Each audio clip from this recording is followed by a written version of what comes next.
Polysécure, épisode technique. Je suis accompagné de Michael. Effectivement. C'est lui-même qu'en personne. Aujourd'hui, il va nous parler du DNS flattening, qui est une technologie qui a des aspects de sécurité très importants et peut-être un peu abstraite pour la plupart des gens. Donc, justement, il va démystifier ça un peu. Puis, dans ce cas-ci, puis comme on parlait en pré-show, je vais jouer le newbie. Fait que je vais faire comme si je connaissais rien, puis je vais poser des questions. Bon, c'est bon, ça part bien les choses. Ben, je pense qu'on va aller un petit peu plus loin aussi que juste le DNS flattening. Je pense que le DNS en général, quand on s'entend, là, c'est rare que je rencontre une compagnie qui me dise qu'ils sont super ferrés en DNS. Là. C'est bien souvent, c'est même le point faible de pas mal de clients ou même de ben du monde en général. Là. Même si tu rencontres quelqu'un qui est en IT, il n'a pas souvent mis les mains dedans. Là. C'est comme, bien souvent, ils sont fébriles un petit peu de vouloir toucher au fil, si tu vois ce que je veux dire. Là. C'est comme, c'est quoi que ça fait ça déjà là, ou comme c'est quel record qu'il faut que je change, pourquoi faut que je le change, qu'est-ce que ça va faire concrètement. C'est un petit peu ce bout-là qui devient un petit peu le si on peut dire le gros point d'interrogation de bien du monde en informatique. C'est que c'est tellement quelque chose que comme si t'es chanceux dans l'organisation, t'as touché à ça une fois au début de l'organisation, tu l'as setupé. Au bout de 5 ans, peut-être quelqu'un a changé quelque chose, a décidé d'installer quelque chose. Puis c'est un petit peu comme ça que ça se propage, si on peut dire, dans l'organisation. Puis ce qui est intéressant, ben, c'est qu'il y a beaucoup de technologies aujourd'hui, comme le DNS flattening, qui permettent justement de rajouter des perks de sécurité, de venir rajouter des politiques à l'entreprise pour pouvoir dire, ben écoute, on est conscient du danger que ça apporte cette bébelle-là dans l'organisation. Puis que bien souvent, c'est la dernière affaire qui reste en dessous de la carpette, en dessous du tapis, que personne ne veut nous entendre parler parce qu'à chaque fois qu'on en parle, ben, on secoue la poussière puis tout le monde ne sait pas trop qu'est-ce qu'il regarde. C'est juste un nuage... un nuage de poussière, ouais, mais pour avoir vu des organisations en général, ils vont mettre le strict minimum du fonctionnement des choses et si c'est pas juste des DNS Microsoft qui ont mis à côté de leur système, juste à cause de l'intégration avec l'Active Directory, puis ils sont jamais allés beaucoup plus loin que ça, s'interroger. J'avais même vu dans certaines organisations des services DNS qui normalement sont super sophistiqués, mais qui n'ont jamais été utilisés autre que de faire juste insérer un nom puis associer à une adresse IP, puis c'est à peu près tout ce qu'ils faisaient avec une très belle technologie par ailleurs. Là.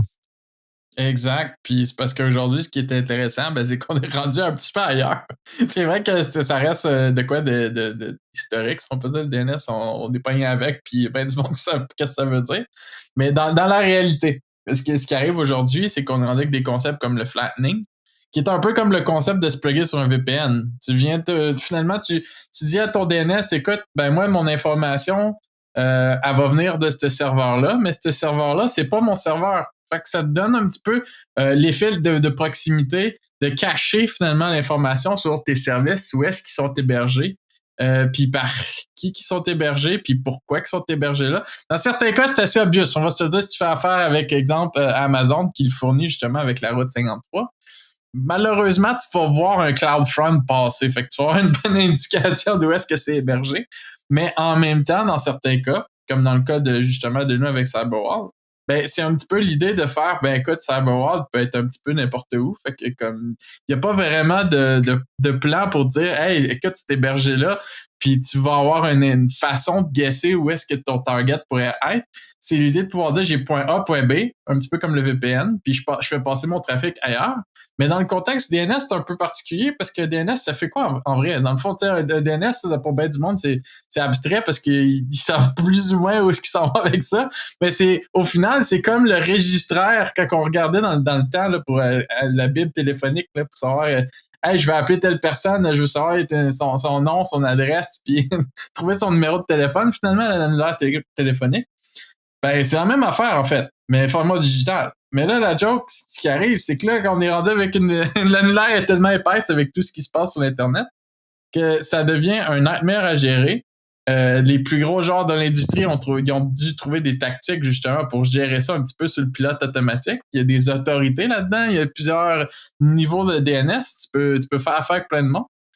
Puis dans bien des cas, ben, ce qui arrive, c'est que les compagnies vont faire, ben écoute, on peut pas gérer ça, fait qu'ils ont acheté un domaine chez GoDaddy, ou Namecheap, puis c'est eux qui gèrent leur DNS, puis ils savent même pas parce qu'ils veulent pas toucher à ça, justement. Puis il y a aucune sécurité en place, il y a aucune redondance en place automatisée, il y a rien qui a été mis en place pour gérer tout ça, puis le jour qu'il arrive un incident, ben malheureusement, qu'est-ce qui se passe? C'est de retrouver ça, comment ça marche là-dedans après, là. C'est beau, ça. Exactement. Puis c'est pour ça qu'aujourd'hui, il y a de plus en plus de produits qui sont basés justement sur des plateformes comme Azure, AWS et autres, parce que justement, ils fournissent ça en tant que service. Ça vient avec, tu payes un petit surplus et voilà, finalement, tu es capable d'avoir une redondance qui est plus juste au niveau de dire, ben écoute, moi, mon DNS, je sais comment il fonctionne. Non, tu sais comment il fonctionne, mais les autres, ils savent encore plus parce que leur DNS, automatiquement, à travers du DNS flattening, il est capable de savoir qu'il y a plusieurs centres de données en parallèle qui ont les mêmes serveurs, qui sont capables de rediriger le trafic à celui qui est en vie et non celui qui est mort puis qui vient de se faire take down ou qui a eu un incident physique. Ils sont capables de mitiger le trafic en temps réel avec ça. Tandis qu'une compagnie, exemple, que tout passe par un nom de domaine qui est pointé à une place, ben aussitôt que le serveur il tombe, ben qu'est-ce qui se passe? Pouf! Malheureusement, le site est hors ligne ou bref, la boîte de courriel ou peu importe ce qui était rattaché viennent d'envoler parce qu'il n'y a pas de protection en place. C'est ce qui arrive, en fait. Puis c'est un petit peu là que ça devient intéressant de parler de DNS parce que la plupart du temps, le monde ne catch pas que ça tout passe par là. C'est comme un petit peu les indications pour se rendre à la destination là, sur le GPS. Là, comme l'Internet, c'est pas magique. Puis comme malheureusement, ben si tu as juste une adresse, ben ta boîte de courrier, ça va tout là. Puis la livraison de quelqu'un qui t'attaque, ben c'est directement chez vous. Tandis que la beauté de DNS flattening, c'est que ça permet d'avoir une fausse adresse, une belle boîte postale virtuelle qui dit, ben écoute, cool, amène-moi tout ton stock, je t'attache, je suis juste là pour ça, puis c'est moi qui va faire la distribution finalement du courrier aux bons endroits, au plus proche. Fait que ce que ça permet de mettre en place, c'est l'idée que justement, exemple, on se fait attaquer par la Chine, on se fait attaquer par la Russie, ben c'est que si on a une adresse postale en Russie, ben ce qu'il fait, ils s'attaquent en Russie eux autres mêmes, ils attaquent leur propre serveur sans le savoir. Puis nous, derrière ça, ben qu'est-ce que ça permet de faire? C'est de faire le relais de façon digitale pour ramener la requête. Si la requête, finalement, n'est pas du garbage, on peut dire, ben on est capable de automatiquement dire, ben je sais où est-ce que ça s'en va. Puis c'est là que ça devient vraiment intéressant. Puis c'est un sujet qui est comme... Je pense qu'il y a besoin d'être démystifié un petit peu. C'est pour ça que je pense que le sujet de l'épisode était bien choisi dans un sens. C'est que c'est tellement profond jusqu'où que ça peut amener d'optimiser une business. Moi, je pense surtout à des clients, par exemple, qui sont dans le e-commerce ou des trucs comme ça, qui ont tout intérêt à vouloir se focaliser, si on peut dire, sur ce genre de technologie-là. Que quand tu penses à des grandes surfaces du web, que chaque seconde compte, chaque seconde est un beau signe de dollar, de savoir comment tu peux optimiser pour que tes clients ils mettent leur carte de crédit plus vite pour faire plus de transactions. Je pense que ça devient intéressant puis d'être capable de mitiger la fraude en plus à travers tout ça et non d'avoir des requêtes qui partent de tous les quatre coins du globe pour venir pigner sur un serveur dans un garde-robe au Québec pour peut-être faire une transaction. Ben ça devient très intéressant, je pense, du point de vue financier, puis du point de vue sécurité aussi, de pouvoir avoir une gestion plus intemporelle, puis de pouvoir dire, ben écoute, moi, demain matin, je veux plus faire affaire, exemple, avec X, Y, Z, je change de centre de données ou je change de plateforme e-commerce, ben pouf, je le fais, puis aux yeux de tout le monde, ben la boîte postale est encore à la même place, ils ont rien vu, ils savent pas je suis rendu où. Je peux avoir quadruplé mes serveurs derrière. Ils n'ont aucune idée que ça s'est fait. Puis la beauté de la chose, c'est que bien souvent, les plateformes, un petit peu comme la nôtre, permettent à la clientèle de pouvoir dire, ben écoute, moi, je veux plus jamais rien savoir de gérer mon DNS. Puis ça permet de dire, ben écoute, à la place que ton DNS soit géré par la boîte postale, exemple de GoDaddy ou de Namecheap, OK, cool. Il y a quelqu'un qui peut s'en occuper pour nous. S'il y a des changements à faire, ça va se faire tout seul. Ben voilà, c'est là que c'est ça qui m'intéresse finalement. Puis c'est un petit peu ce côté-là, je trouve que c'est comme... À chaque fois que j'en parle à quelqu'un, j'ai l'impression que je vois 2 points d'interrogation. C'est encore pire que parler de CDN ou de parler d'autres technologies du web ou du cloud. c'est comme, on dirait que c'est quelque chose qui est tellement tout le temps oublié ou comme poussiéreux quelque part dans le coin de la compagnie, puis personne veut en entendre parler. Il n'y a même pas personne qui sait c'est qui a les permissions ou qui fait un check là-dessus sur est-ce que les choses sont à jour finalement. Ouais, ben c'est parce que ça, c'est comment ils ont étendu la nature du service. Mais pour les plus vieux, on doit se rappeler que Google est probablement dans les premiers à avoir déployé ça de façon publique, là, connue publique, d'avoir déployé ce genre de technologie-là, justement. Puis par ailleurs, ça fait que quand, peu importe on est où dans le monde, on a toujours la version locale de Google parce que c'est justement, nous ramène toujours où on est, un peu comme tu mentionnes. Fait que sur le google.com, whatever t'es où dans le monde, ça va toujours ton Google local du pays ou la région dans laquelle t'es, avec des serveurs qui sont locaux à ce moment-là. Là, il y a d'autres patentes chez Google qui fait que c'est un peu plus compliqué en termes de notions, mais ils ont poussé ça très, très loin. Ce genre de technologie-là, ou en tout cas, cette façon de détendre la technologie sans détruire le protocole lui-même, parce qu'on est encore dans le même maudit protocole qui a été fait là, il y a vraiment un bail. J'allais dire un nombre d'années, là, mais je suis sûr que je vais me tromper, puis quelqu'un va me le spécifier, là, mais j'allais dire ça fait genre 30 ans que ça existe, mais peut-être 40 ans que ça existe, puis ça a pas, le protocole n'a pas vraiment beaucoup évolué de ça. Il y a peut-être le NSC qui est apparu, là, en tant qu'appareil de volet de sécurité, mais qui est un volet pour éviter de se faire voler des affaires de DNS et pas des affaires qui sont relatives par rapport à l'aspect que tu abordes, qui est plus de comment on dirige, puis on peut s'en servir justement pour envoyer comme tu pensais, des attaques dans le néant. Là. Fait que ça peut être très pratique d'envoyer des attaques dans un néant, des adresses IP, ou même tu veux faire le comique, ben, tu le retournes sur l'attaquant lui-même. Là. Exact. Il y a beaucoup de choses qui peuvent être faites à ce niveau-là. Puis il y a un autre volet qui est aussi très méconnu de tout ça, puis il y a un des bénéfices, en fait, c'est que quand on a une plateforme complète qui est capable de bien gérer le DNS planning, ce qu'on peut faire, c'est mettre en place des politiques. Puis ça devient très intéressant, c'est qu'on peut dire, ben écoute, exemple, moi, je sais que X personne dans l'entreprise a le droit d'accéder à un panneau d'administrateur, mais l'adresse du panneau d'administrateur ou de l'application ou du serveur qui héberge ces permissions spéciales-là, ben, ils peuvent être pas juste guettés derrière un pare-feu, mais peuvent être aussi guettés derrière le DNS, en voulant dire que dynamiquement, le DNS est capable de détecter, OK, cette personne-là a besoin d'aller à tel endroit.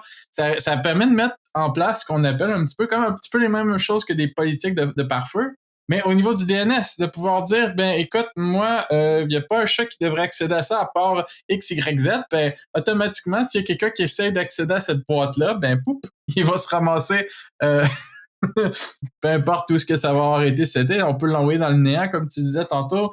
Tu peux le faire répondre directement à la bonne endroit, dynamiquement. Il y a mille et une choses qui peuvent être mises en place pour mettre en place un autre layer de sécurité pour dire, ben écoute, l'authentification, là, ben je l'ai pas faite juste à une échelle dans la couche de protection. Là. J'ai vraiment été, comme que je dis, t'es allé jusqu'à la carpet, tu l'as dépoussiéré, puis tu t'es assuré que tout est clean du début à la fin. Tu sais, que vraiment t'étais pour mettre en place des protections finalement pour l'entreprise, ben t'es vraiment mis en place. Tu sais, ça va en profondeur finalement de comme jusqu'où on peut aller. C'est peut-être trop pour bien du monde, on va se le dire. Il y a beaucoup de monde qui iront pas jusque-là. Mais je pense que ça revient un peu à la dernière épisode, justement, qu'on se parlait il y a pas si... avant l'enregistrement, qu'on a débordé un petit peu, puis qu'on était rendu justement à parler du niveau de paranoïa. C'est exactement la même chose. C'est justement de voir jusqu'où la conformité va nous amener un jour, puis voir si on veut vivre avec justement une valise accrochée à notre poignet pour le reste de nos jours, parce que c'est peut-être pas la manière la plus fun d'en parler, mais bon, c'est comme c'est de la sécurité, veut pas, puis je crois que c'est important d'avoir une idée que ça existe finalement, parce que veut pas, on se rapproche d'un monde qu'on vit de plus en plus en ligne. Donc, on s'entend, je pense qu'il y a une importance de savoir qu'on peut se protéger plus que d'une façon, finalement. Ben, ça s'additionne par rapport aux autres mesures, aux autres éléments qui sont en place. C'est très important, la façon dont tu le mentionnes. Puis, en même temps, comme tu dis, la plupart des gens s'y intéressent pas. C'est malheureux parce que c'est une belle pièce de technologie. Mais en même temps, c'est pour ça que des services gérés comme le vôtre, justement, est là pour décharger les gens de ces problèmes-là parce que ça les intéresse pas. Par ailleurs, ceux qui designent les technologies devraient savoir, pas design, mais design les plans, les architectures, devraient savoir que le fonctionnement de ces éléments-là pour en tenir compte et dans leur réflexion, justement de s'en servir et que ça fasse partie des morceaux planifient ou perçoivent à mettre dans leurs environnements. Puis ça, je trouve ça un peu dommage qu'avec le temps, même les architectes ont de la misère à connaître ou en tout cas à maîtriser la technologie sous-jacente. Puis ça, je le vis en infonuagique principalement, où les gens ne comprennent pas toutes les couches d'abstraction. Quand ça devrait être justement les architectes devraient comprendre toutes les couches d'abstraction, puis de réussir à comprendre les conséquences des choix qui sont faits à plus haut niveau, justement, des descentes. Le DNS est un très bel exemple parce que dans les couches d'abstraction, ça en est un palier qu'il faut maîtriser mieux. Puis en plus, que comme tu l'abordes, ça rajoute encore plus d'abstraction parce que le DNS lui-même n'est plus... Il te montre ce qu'il veut bien te montrer. Puis c'est ça l'aspect très intéressant dedans. Puis il y a l'entier contrôle. Ce n'est pas qu'un registre, c'est pas un annuaire statique, c'est un annuaire dynamique dans lequel les règles s'appliquent au gré du besoin qui est associé au moteur qui sort d'analyse avant tout. Là. Exact. Puis il y a même un petit peu plus loin que ça, je rajouterais peut-être un petit agrément par-dessus tout ça. C'est la beauté de quand c'est bien utilisé, bien maîtrisé. Comme tu le dis à chaque couche, si tu es capable de comprendre ce qui est adjacent, tu es capable d'ajuster tes règles de pare-feu en conséquence, tu es capable de tout planifier pour que finalement, s'il arrive un incident, ton serveur est down, ou le centre de données où tu es hébergé shut down, tu es capable de rester en vie, tu es capable de bien gérer la situation. Puis ça amène on va dire ça, un côté positif, en fait, au niveau de la protection, parce que bien souvent, puis je trouve ça vraiment drôle quand j'ai la discussion avec des centres de données indépendants, puis la première affaire qui me pose quand on leur parle qu'on fait ce genre de service-là, c'est comment vous allez gérer le DDoS qui vient avec la couche DNS, si tu vois ce que je veux en venir, parce que on s'entend, une des plus vieilles attaques DDoS de la planète, c'est à travers d'un serveur DNS, hein. Parce que justement, ça utilise la couche UDP, et puis bref, je rentrerai pas dans les détails de comment faire l'attaque, je pense que n'importe qui peut la googler, là. Mais l'idée qui devient intéressante, c'est que si jamais il y a une attaque, malheureusement, quand ton serveur DNS, c'est une boîte postale qui est un petit peu vide, dans le fond, il n'y a pas vraiment un target derrière, t'attaques du vide. Ce que ça permet de faire, c'est de rediriger l'attaque, la voir venir, puis de pouvoir la rediriger où ce que tu veux, ou justement, comme tu disais tantôt, de l'amener dans le néant.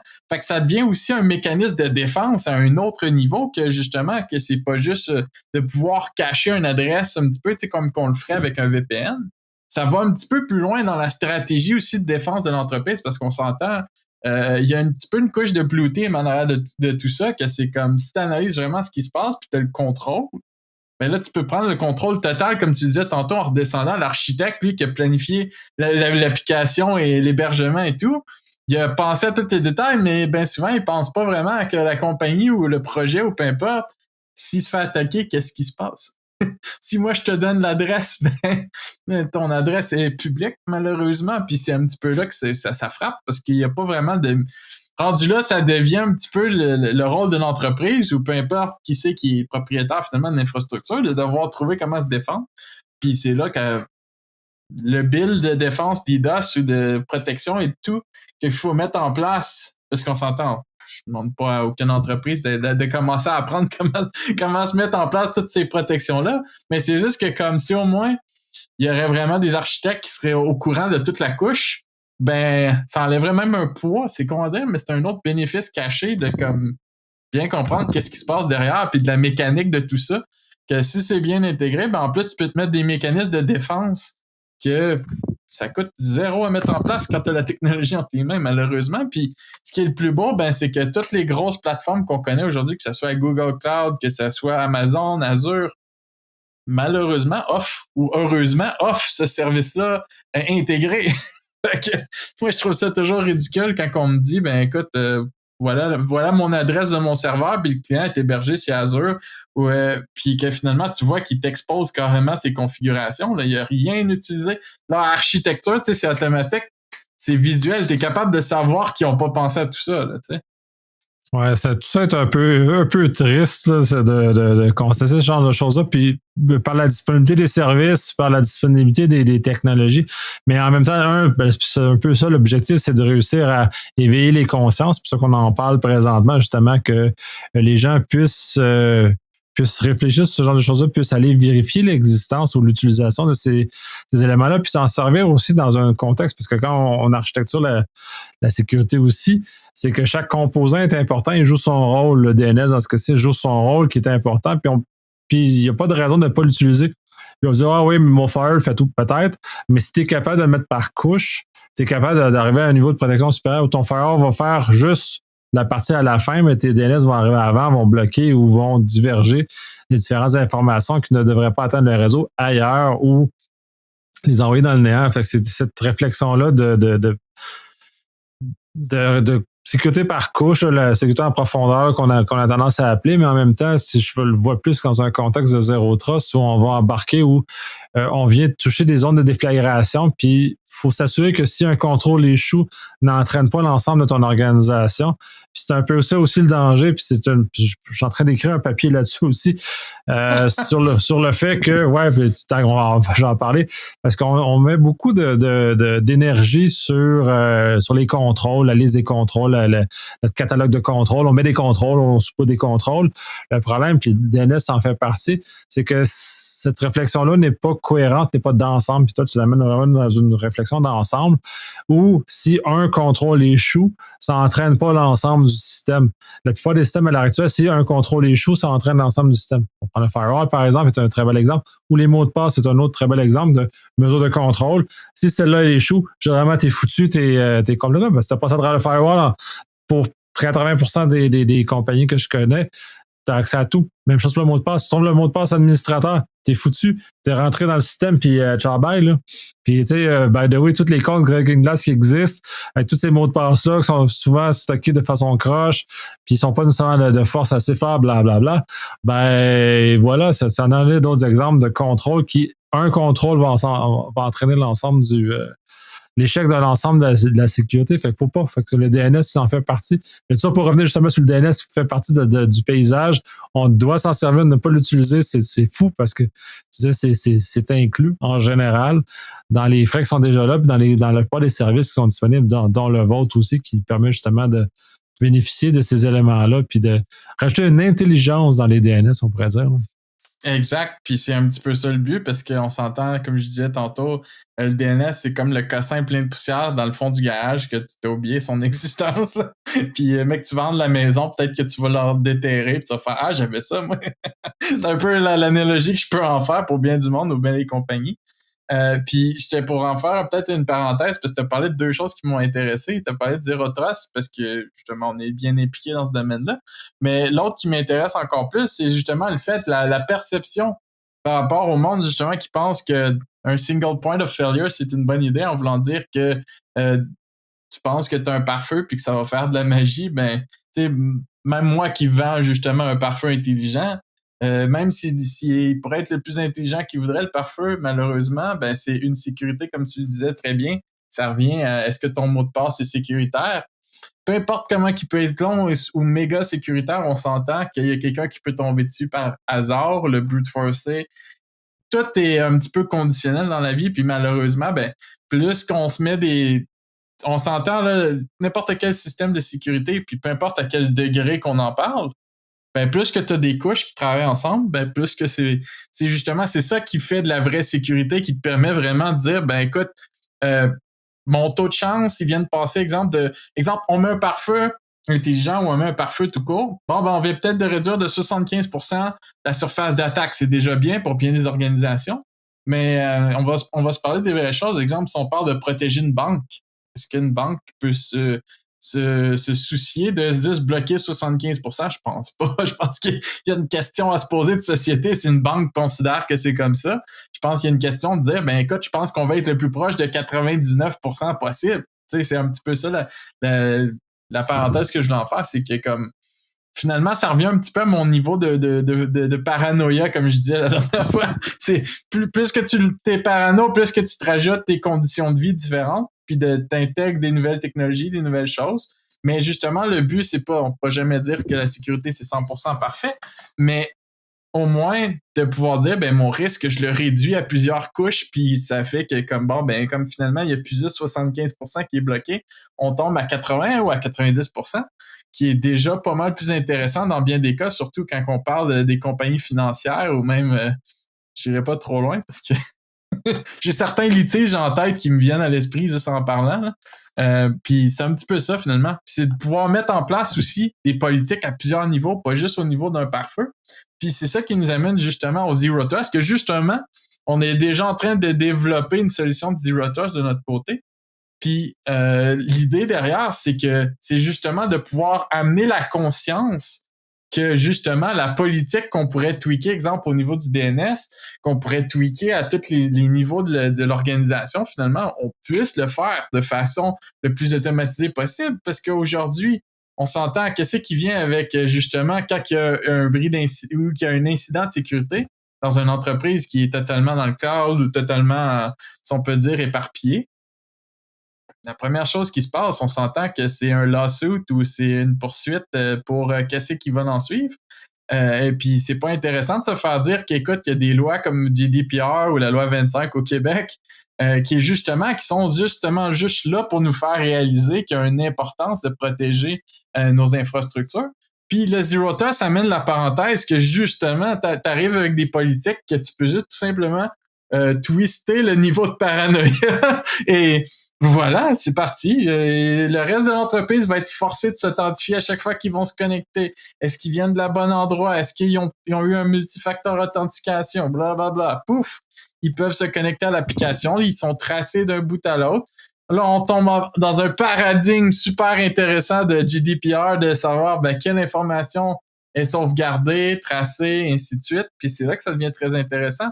C'est que le paradigme, il s'applique à toutes les couches, finalement, comme on le disait tantôt. Puis plus qu'on évolue en termes de compagnie, si on peut dire, puis je parle pas de ma compagnie personnellement, je parle en général, les compagnies sont dans un stade d'évolution.